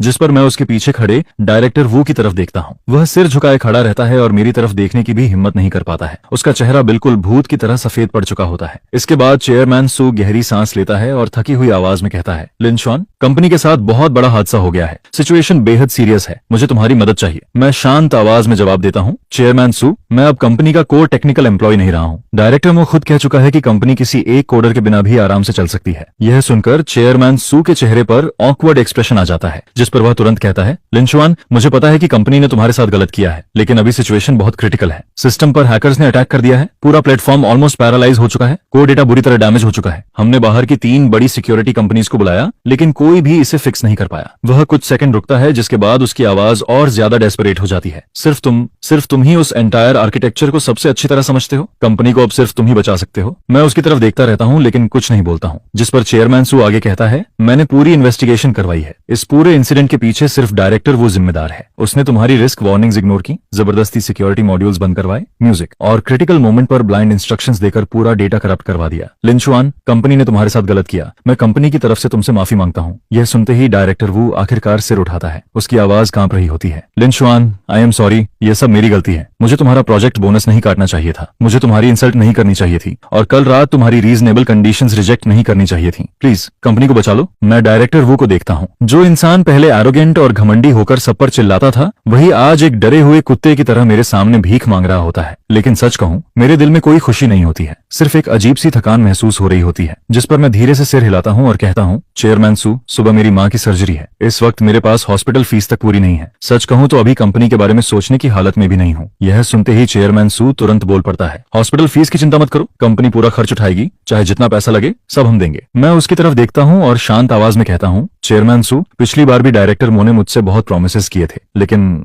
आखिर में क्या हुआ? मुझे मेरा राइटफुल प्रोजेक्ट बोनस तक नहीं मिला। यह सुनते ही चेयरमैन सू कुछ सेकंड के लिए चुप रह जाता है, लेकिन अगले ही पल वह मेरी बात समझ जाता है। जिस पर वह तुरंत अपने असिस्टेंट की तरफ मुड़कर कहता है, अभी के अभी कॉन्ट्रैक्ट तैयार करो, ऐसा कॉन्ट्रैक्ट जिसकी लीगल वैलिडिटी हो। करीब 10 मिनट बाद असिस्टेंट जल्दी एक इमरजेंसी ड्राफ्टेड एग्रीमेंट लेकर वापस आता है। चेयरमैन सू वहीं खड़े खड़े उस पर साइन करता है और ऑफिशियल स्टैंप भी लगा देता है। एग्रीमेंट में साफ लिखा होता है, 80,000 युआन का पेंडिंग प्रोजेक्ट बोनस तुरंत रिलीज किया जाएगा। मेरी माँ की पूरी सर्जरी कॉस्ट कंपनी पे करेगी। इसके अलावा मुझे 1 मिलियन युआन का स्पेशल रिवॉर्ड भी दिया जाएगा और इंसिडेंट खत्म होने के बाद लीगल रिस्पॉन्सिबिलिटी भी तय की जाएगी। जिस पर चेयरमैन सू एग्रीमेंट मेरी तरफ बढ़ाते हुए कहता है, लिन शुआन, यह कंपनी की सिंसियरिटी है। अब क्या तुम वापस आकर काम करोगे? मैं एग्रीमेंट लेकर ध्यान से पढ़ता हूँ। सब कुछ कंफर्म करने के बाद दीवार पर लगी घड़ी की तरफ देखता हूँ। रात के 1:40 बज चुके होते हैं। सुबह होने में अब सिर्फ 5 घंटे से भी कम समय बचा होता है, लेकिन मैं तुरंत हाँ नहीं कहता हूँ, बल्कि अपना फोन निकालकर उसे ऑन करता हूँ। स्क्रीन जलते ही दर्जनों अनरीड मैसेजेस लगातार पॉपअप होने लगते हैं। सारे मैसेजेस कंपनी के कॉलेग्स की तरफ से हेल्प रिक्वेस्ट्स होते हैं। मैं उन्हें तेजी से स्क्रॉल करता हूँ और कुछ ही मिनटों में पूरी सिचुएशन का रफ आइडिया समझ जाता हूँ। जिस पर मैं सिर उठाकर चेयरमैन सू की तरफ देखता हूँ और कहता हूँ, मुझे पहले सिस्टम की करंट कंडीशन जाननी होगी। डैमेज कितना सीरियस है? यह सुनते ही चेयरमैन सू तुरंत असिस्टेंट को टैबलेट खोलने का इशारा करता है, जिसमें लेटेस्ट सिस्टम इंस्पेक्शन रिपोर्ट दिखाई देने लगती है। मैं टैबलेट लेकर ध्यान से उन शॉकिंग नंबर्स को देखने लगता हूँ और जितना ज्यादा मैं पढ़ता हूँ, मेरी आईब्रोज उतनी ही ज्यादा सिकुड़ती जाती हैं। Low level core data damage rate 67% तक पहुंच चुका होता है। कई इंपॉर्टेंट मॉड्यूल्स की इंडेक्स लाइब्रेरीज पूरी तरह केओस में बदल चुकी होती हैं। फायरवॉल में 10 से ज्यादा बड़े लूप होल्स खुल चुके होते हैं और हैकर्स द्वारा छोड़े गए बैकडोर प्रोग्राम्स पूरे सिस्टम में फैल चुके होते हैं। यह हालत मेरी मेरी उम्मीद से भी कहीं ज्यादा खराब होती है, जिस पर मैं टैबलेट वापस चेयरमैन सू को लौटाता हूँ और शांत आवाज में कहता हूँ, चेयरमैन सू, सच बताऊं तो ये मेस इतना बड़ा है कि मैं भी 100% गारंटी नहीं दे सकता कि इसे पूरी तरह फिक्स कर पाऊंगा, और अगर फिक्स हो भी गया तब भी डेटा रिकवरी में समय लगेगा। सुबह होने से पहले सब कुछ रिस्टोर करना इम्पॉसिबल है। यह सुनते ही चेयरमैन सू का चेहरा पूरी तरह सफेद पड़ जाता है। उसके पीछे खड़े सीनियर मैनेजर्स के चेहरे पर भी साफ डिस्पेयर दिखाई देने लगता है। लेकिन मैं आगे बोलता हूँ, हालांकि अगर सिर्फ सिस्टम को दोबारा चालू करना है, हैकर्स को बाहर निकालना है और कोर डेटा को चोरी होने से बचाना है तो ये काम मैं कर सकता हूँ, लेकिन पूरी रिकवरी में कम से कम 3 से 5 दिन लगेंगे। यह सुनते ही चेयरमैन सू ऐसे रिएक्ट करता है जैसे डूबते इंसान को आखिरी सहारा मिल गया हो। बस सिस्टम चलना चाहिए, बस डेटा सुरक्षित रहना चाहिए, इतना काफी है। मैं हॉस्पिटल रूम की तरफ देखता हूँ। माँ अब भी अंदर आराम कर रही होती हैं,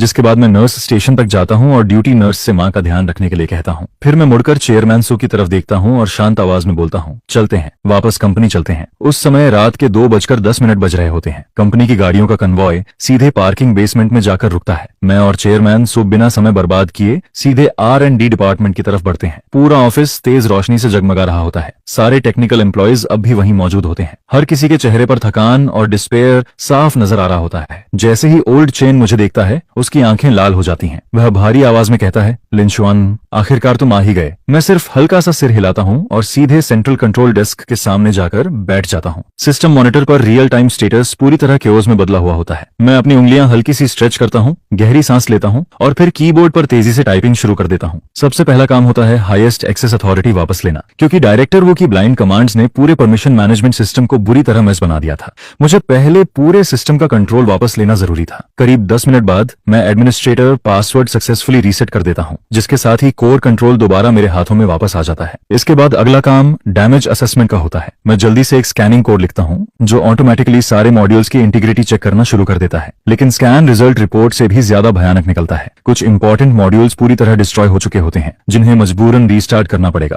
यह देखकर ओल्ड चेन धीरे से मेरे पास झुककर पूछता है, लिंशुआन, क्या तुम्हें पूरा कॉन्फिडेंस है? लेकिन मैं कोई जवाब नहीं देता हूँ, सिर्फ कीबोर्ड पर लगातार टाइपिंग करता रहता हूँ। उस समय इन्वेस्टर्स की डेडलाइन में सिर्फ 4 घंटे बचे होते हैं और जो काम नॉर्मल कंडीशंस में कम से कम 2 दिन लेता, उसे मुझे कुछ घंटों में खत्म करना था। लेकिन मेरे पास अब कोई दूसरा ऑप्शन नहीं बचा था। माँ की सर्जरी कॉस्ट का इंतजाम हो चुका था, कंपनी भी अपनी सिंसियरिटी दिखा चुकी थी, और सबसे जरूरी बात, यह सिस्टम मैंने खुद अपने हाथों से बनाया था। यह मेरे लिए किसी बच्चे से कम नहीं था, जिस पर इसे इस हालत में टूटते हुए देखकर मेरे अंदर एक अजीब सी बेचैनी लगातार बढ़ती जा रही होती है। मैं तुरंत ओल्ड चेन की तरफ मुड़कर कहता हूँ, कुछ भरोसेमंद लोगों को यहाँ बुलाओ, मुझे डेटा रिकवरी में असिस्टेंस चाहिए, और साथ ही बैकअप सर्वर भी तैयार करो। मैं पूरी अंडरलाइंग आर्किटेक्चर दोबारा बिल्ड करने वाला हूँ। यह सुनते ही ओल्ड चेन तुरंत अरेंजमेंट्स करने निकल जाता है। वहीं दूसरी तरफ चेयरमैन सू थोड़ी दूरी पर खड़ा होकर लगातार मेरी तरफ देख रहा होता है। उसके चेहरे पर टेंशन साफ दिखाई दे रही होती है, और डायरेक्टर वह ऑफिस के कोने में दुबककर खड़ा रहता है। हालत ऐसी होती है कि वह जोर से सांस लेने तक की हिम्मत नहीं कर पा रहा होता है। रात के 2:30 बजे मैं ऑफिशियली इस इंटेंस सिस्टम रेस्क्यू ऑपरेशन की शुरुआत करता हूँ। मेरी उंगलियां कीबोर्ड पर हवा की तरह दौड़ने लगती हैं। स्क्रीन पर कोड लाइंस वाटरफॉल की तरह तेजी से स्क्रॉल होने लगती हैं। पूरा R&D रूम अब सिर्फ कीबोर्ड टाइपिंग और सर्वर फैंस की भारी आवाजों से गूंज रहा होता है। समय हर सेकंड तेजी से गुजर रहा होता है और मैं पूरी तरह अपने काम में डूब चुका होता हूँ। रात के 3 बजे म्यूजिक में लगातार आधे घंटे से बिना रुके काम कर रहा होता हूँ। शुरुआती स्टेज में मैंने सिस्टम आर्किटेक्चर को टेम्पररी स्टेबलाइज कर दिया था, लेकिन असली मुश्किल अब शुरू होने वाली थी। हैकर गोसी द्वारा छोड़े गए बैकडोर प्रोग्राम्स मेरी उम्मीद से कहीं ज्यादा डेंजरस और कनिंग होते हैं। वे किसी कैंसर ट्यूमर की तरह लो लेवल सोर्स कोड में गहराई तक घुसे हुए होते हैं, और अगर जरा सी भी गलती हो जाए तो पूरा सेल्फ डिस्ट्रक्ट प्रोटोकॉल एक्टिवेट हो सकता था। मैं एक सिगरेट जलाता हूँ और स्क्रीन पर दिख रहे सस्पिशियस कोड्स को लगातार घूरता रहता हूँ, जिस पर ओल्ड चेन मेरे पास एक हॉट कॉफी रखता है और धीरे से पूछता है, लिंशुआन, क्या मैं कुछ हिस्सा संभाल लूं? लेकिन मैं सिर हिलाकर मना कर देता हूँ। ये सारे बैकडोर प्रोग्राम्स एक दूसरे से लिंक्ड हैं। इन्हें एक फिक्स्ड सीक्वेंस में हटाना होगा, वरना चेन रिएक्शन शुरू हो जाएगा। तुम सिर्फ सर्वर लॉग मॉनिटर करो, अगर वार्निंग लिमिट क्रॉस हो तो तुरंत मुझे बताना। उसी वक्त कंप्यूटर के नीचे दाईं तरफ अचानक एक नया पॉपअप दिखाई देता है। वह सीधे हैकर गॉसी का लाइव मैसेज होता है। उसे पता चल चुका था कि कोई सिस्टम में इंटरफियर कर रहा है। मैसेज छोटा था, लेकिन उसका टोन बेहद एरोगेंट होता है। तो आखिर एक्सपर्ट सामने आ ही गया, लेकिन अफसोस अब बहुत देर हो चुकी है। तुम लोगों का पूरा यूजर डेटा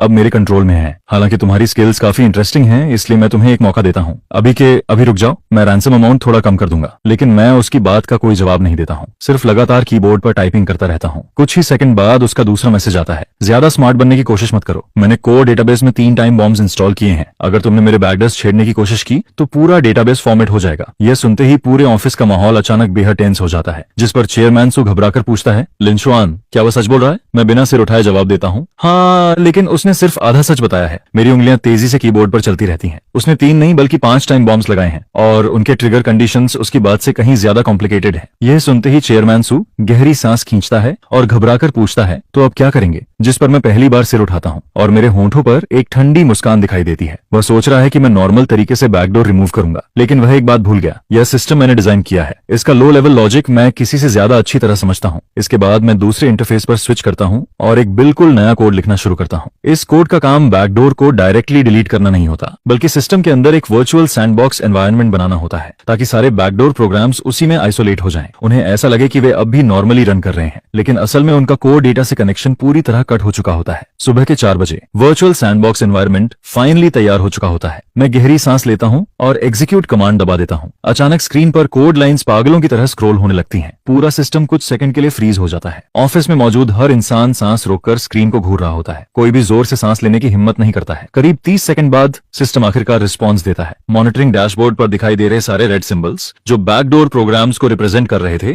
धीरे धीरे येलो कलर में बदलने लगते हैं, जिसका मतलब साफ था, बैकडोर सक्सेसफुली आइसोलेट हो चुके थे। यह देखकर ओल्ड चेन एक्साइटमेंट में लगभग उछल पड़ता है।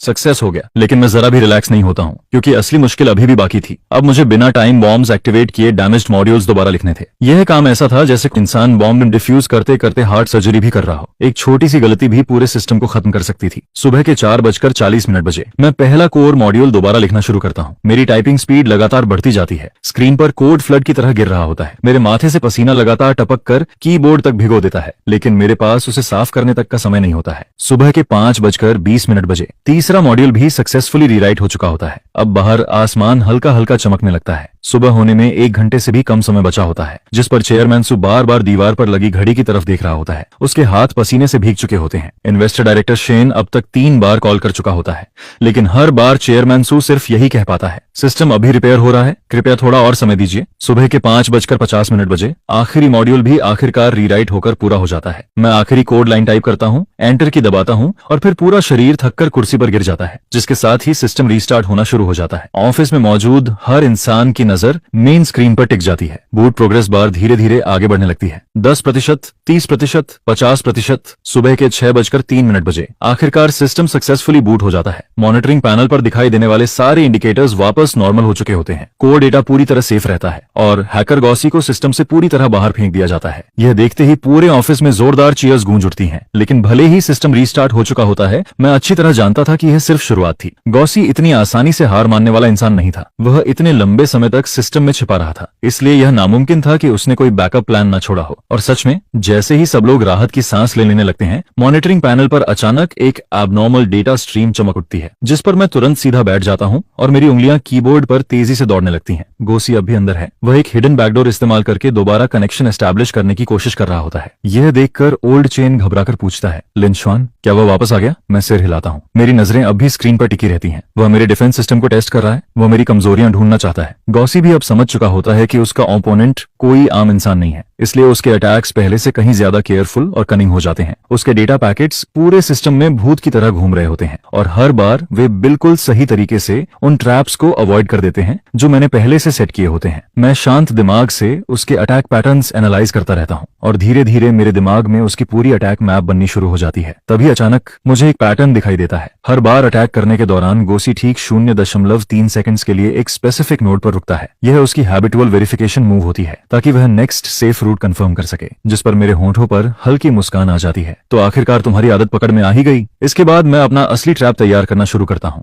मैं उसी नोड पर एक बेट छोड़ देता हूँ, जिसे मैं सिस्टम की फेक वीकनेस की तरह डिस्गाइज करता हूँ, ताकि गोसी खुद उसमें फंस जाए। सुबह के 6:20 बजे गोसी आखिरकार जाल में फंस जाता है। म्यूजिक उसका अटैक प्रोग्राम सीधे बेट नोड में घुस जाता है और उसी वक्त मेरा ट्रेस कोड एक्टिवेट हो जाता है। यह कोड चुपचाप उसके डेटा पैकेट से अटैच हो जाता है, बिल्कुल किसी जीपीएस ट्रैकर की तरह, जिसका काम उसकी रियल लोकेशन ट्रेस करना होता है। लेकिन गॉसी का रिएक्शन भी बेहद तेज होता है। उसे तुरंत कुछ गड़बड़ महसूस हो जाती है और वह तेजी से अलग अलग सर्वर्स पर जंप करना शुरू कर देता है, ताकि ट्रेस से बच सके। मेरी स्क्रीन पर उसका एस्केप रूट लगातार दिखाई देने लगता है। पहले डोमेस्टिक सर्वर, फिर जापान, उसके बाद अमेरिका और फिर यूरोप। पूरा सीन किसी ग्लोबल साइबर चेस जैसा लगने लगता है। यह देखकर ओल्ड चेन चेन शॉक्ड होकर बोल पड़ता है, ये तो बहुत तेजी से भाग रहा है। लेकिन मैं कोई जवाब नहीं देता हूँ, सिर्फ लगातार टाइपिंग करता रहता हूँ, क्योंकि मेरे ट्रेसिंग कोड में पहले से एक स्पेशल प्रिडिक्शन एल्गोरिदम मौजूद होता है जो गोसी के अगले जंप नोड को पहले ही कैलकुलेट कर लेता है और वहां पहले से इंटरसेप्शन प्रोग्राम डिप्लॉय कर देता है। सुबह के 6:35 बजे आखिरकार गोसी की स्पीड धीमी पड़ने लगती है। शायद उसे लगने लगता है कि वह ट्रेस से बच चुका है और इसी वजह से उसकी सावधानी कम होने लगती है। लेकिन यही वह पल होता है जिसका मैं इंतजार कर रहा था। मेरे इंटरसेप्शन प्रोग्राम को आखिरकार उसका रियल आईपी एड्रेस मिल जाता है। स्क्रीन पर नंबर्स की एक लंबी लाइन चमक उठती है। वह साउथ ईस्ट एशिया के किसी देश का रियल सर्वर एड्रेस होता है, जिस पर मैं तुरंत रिवर्स इंट्रूजन प्रोग्राम एक्टिवेट कर देता हूं और उसी एड्रेस के जरिए सीधे उसके सिस्टम में घुसने लगता हूं। गोसी ने शायद कभी इमेजिन भी नहीं किया था कि कोई उसके खिलाफ काउंटर हैक कर देगा। उसका फायरवॉल मेरे सामने कागज की दीवार जितना कमजोर साबित होता है। करीब 3 मिनट बाद मैं सक्सेसफुली उसके कंप्यूटर में घुस चुका होता हूं। अब उसकी रियल आइडेंटिटी, फाइल्स और पर्सनल डिटेल्स सब मेरी स्क्रीन पर दिखाई देने लगती हैं। उसी समय मैं सिस्टम में आखिरी काउंटर पैच डिप्लॉय कर देता हूं। म्यूजिक। यह पैच हमेशा के लिए सारे इंट्रूजन पाथ्स ब्लॉक करने वाला होता है, साथ ही गोसी द्वारा छोड़े गए सभी बैकडोर प्रोग्राम्स को पूरी तरह साफ करने वाला होता है। सुबह के 6:45 बजे फाइनल काउंटडाउन शुरू हो जाता है। पैच डिप्लॉयमेंट प्रोग्रेस तेजी से आगे बढ़ने लगती है। 10%, 20%, 30%। तभी गोसी को आखिरकार खतरे का एहसास हो जाता है, जिस पर वह पागलों की तरह आखिरी अटैक्स लॉन्च करना शुरू कर देता है। वह पैच कंप्लीट होने से पहले पूरे सिस्टम को डिस्ट्रॉय करना चाहता था। मॉनिटरिंग पैनल पर डेटा ट्रैफिक अचानक आसमान छूने लगता है। वार्निंग अलार्म्स लगातार बजने लगते हैं। मैं दांत भींच लेता हूं और इतनी तेजी से टाइपिंग करने लगता हूं कि मेरी उंगलियां ऑलमोस्ट ब्लर दिखाई देने लगती हैं। यह हमारी आखिरी लड़ाई थी। या तो पैच सक्सेसफुली डिप्लॉय होता या फिर गॉसी पूरा सिस्टम तबाह कर देता। 50%, 60%, 70%। उसके अटैक्स लगातार और वायलेंट होते जाते हैं। सिस्टम लॉर्ड अब लिमिट के बेहद करीब पहुंच चुका होता है, जिस पर ओल्ड चेन घबराकर रिपोर्ट देता है, लिन शुआन, सर्वर अब ज्यादा देर तक लॉर्ड नहीं संभाल पाएंगे। मैं गहरी सांस लेकर कहता हूं, बस 1 मिनट और, सिर्फ 1 मिनट। 80%, 90%। सुबह के 6:58 बजे इन्वेस्टर्स की डेडलाइन में अब सिर्फ 2 मिनट बाकी होते हैं, लेकिन उसी वक्त पैच डिप्लॉयमेंट अचानक 95% पर रुक जाता है। पूरा सिस्टम कुछ सेकंड के लिए फ्रीज हो जाता है। ऑफिस में मौजूद हर इंसान का दिल जैसे गले में अटक जाता है। चेयरमैन सू दोनों हाथ कसकर पकड़ लेता है। उसकी हथेलियां पसीने से भीग चुकी होती हैं। अचानक स्क्रीन पूरी तरह ब्लैक हो जाती है और अगले ही पल तेज रोशनी के साथ दोबारा ऑन होती है, जिसके साथ प्रोग्रेस बार सीधा जंप करके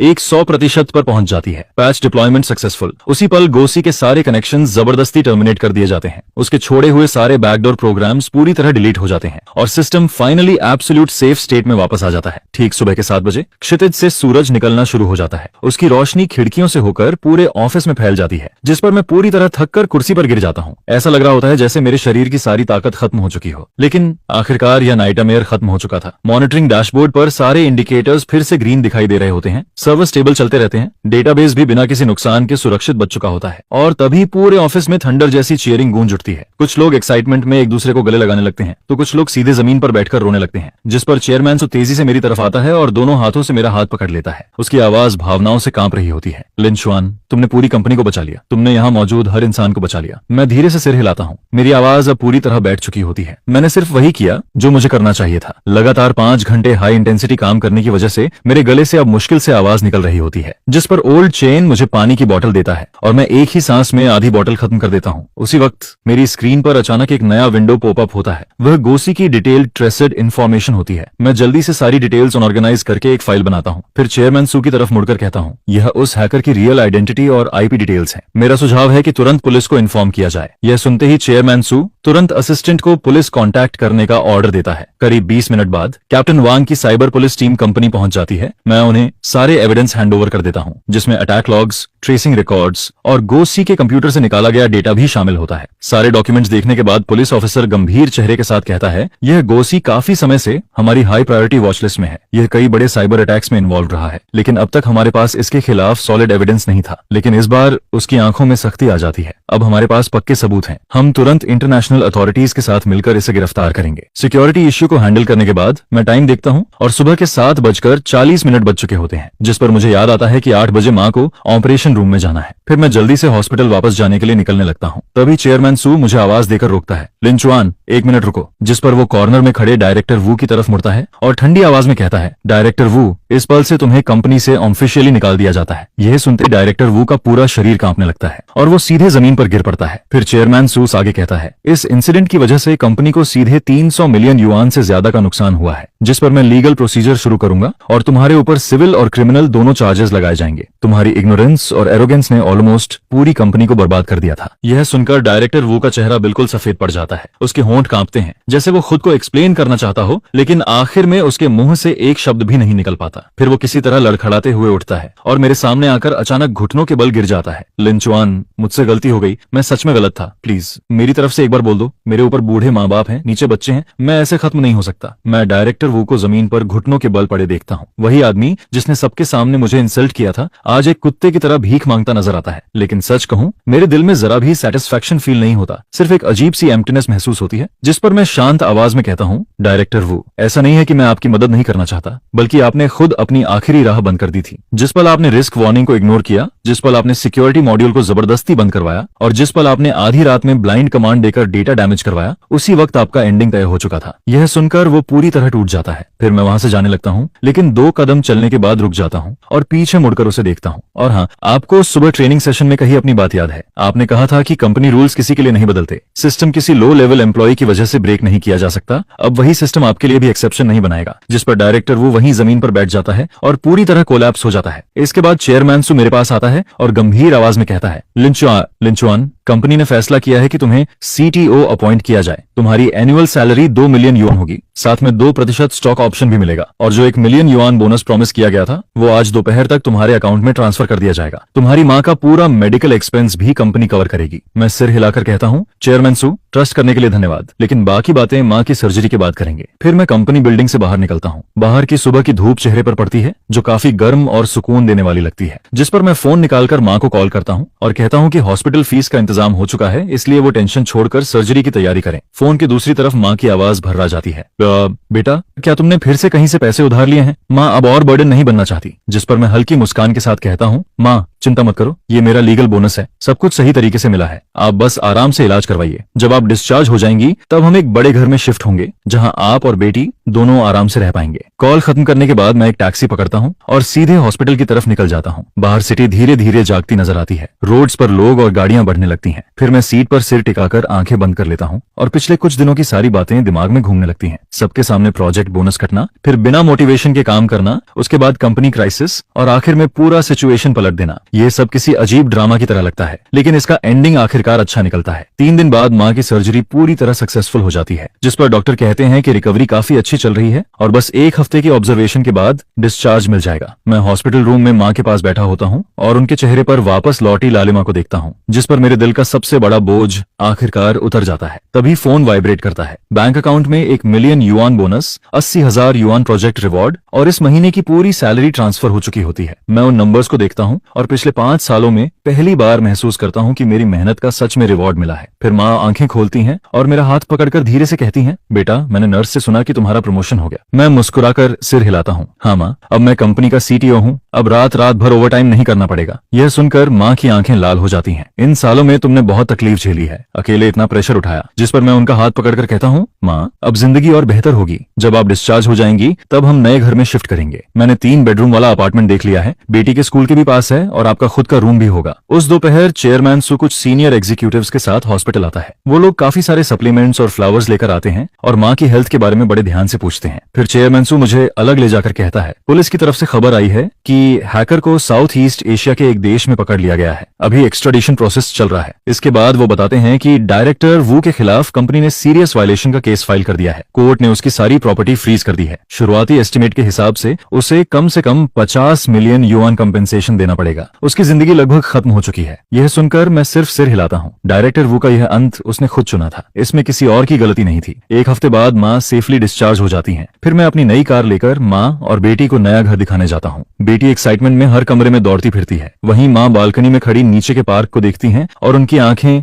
नम हो जाती हैं। अगले दिन शिफ्टिंग शुरू होती है। लाओ चेन कुछ कॉलिग्स के साथ मदद करने आता है। सबको पता होता है कि इन दिनों मैंने क्या क्या झेला है, जिस पर हर किसी के चेहरे पर सच्ची खुशी दिखाई देती है। फिर लाओ चेन मेरे कंधे पर हाथ रखकर कहता है, लिंचुआन जुआन, तुम सबसे बेहतरीन प्रोग्रामर हो जिसे मैंने कभी देखा है, और सबसे ज्यादा गट्स वाले इंसान भी। उस रात मैं नए घर की बालकनी में खड़ा होकर इस शहर की हजारों लाइट्स को देखता हूँ। तभी फोन पर एक न्यूज नोटिफिकेशन आता है।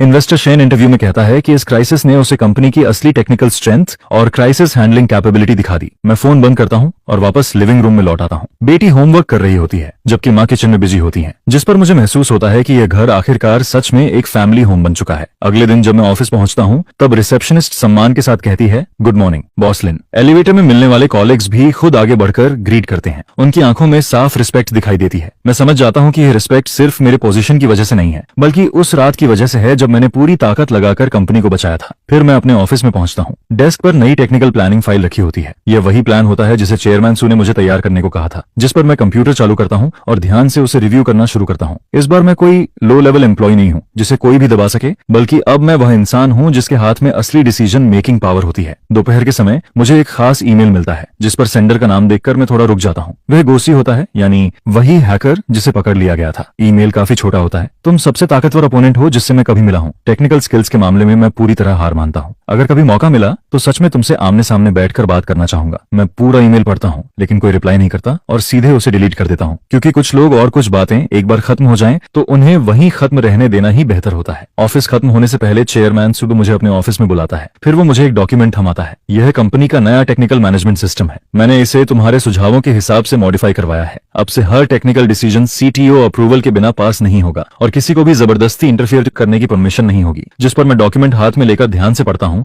और संतुष्टि से सिर हिलाता हूँ। अगर यह सिस्टम पहले लागू हुआ होता तो शायद वह डिजास्टर कभी हुआ ही नहीं होता। शाम होने लगती है और इस बार मैं टाइम पर ऑफिस से निकलता हूँ। जब मैं कंपनी बिल्डिंग से बाहर आता हूँ तब डूबते सूरज की रोशनी पूरे आसमान को सुनहरे रंग में बदलती नजर आती है। फिर मैं फोन निकालकर माँ को कॉल करता हूँ और पूछता हूँ, माँ आज रात खाने में क्या बनाना है? जिस पर फोन के दूसरी तरफ माँ हंसते हुए कहती हैं, तू बस जल्दी घर आ जा, कुछ भी खा लेंगे। वैसे माँ ने तेरा पसंदीदा ब्रेस्ट पोर्क बना लिया है। यह सुनकर मेरे चेहरे पर हल्की मुस्कान आ जाती है और मेरे कदम अपने आप तेज हो जाते हैं। लेकिन इस बार मैं इसलिए तेजी से नहीं भाग रहा होता कि ऑफिस लेट ना हो जाऊं, बल्कि इसलिए क्योंकि घर पर अब कोई मेरा इंतजार कर रहा होता है।